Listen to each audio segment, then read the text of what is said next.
ગંગાનો તો પ્રવાહ છે ને વધે ઘટે ખરો, પણ માનો જે પ્રેમનો પ્રવાહ છે ને એ કોઈ દિવસ ઘટે નહીં, એક સરખો. માને હંમેશા દીકરો વાલો હોય, દીકરાને માં વાલી હોય, બાપને દીકરી વાલી હોય. માં એના દીકરાને પ્રેમ કરતો, દીકરી એના બાપનું ધ્યાન રાખે.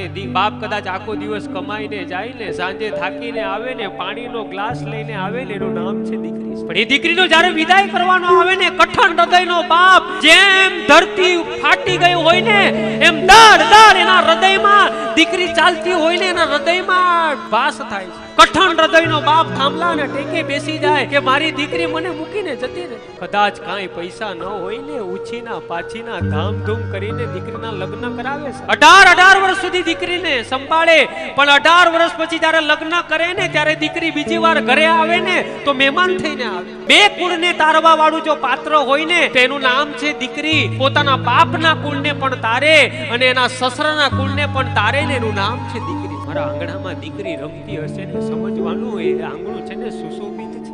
દુનિયામાં બધાને દીકરો જ વાલો છે, દીકરી વાલી જ નથી તો આ દુનિયા આગળ નહીં ચાલે. જેના જીવનમાં ભ્રૂણ હત્યા કરે ને એની 72 પેઢી કોઈ દિવસ સુખી નથી થતી.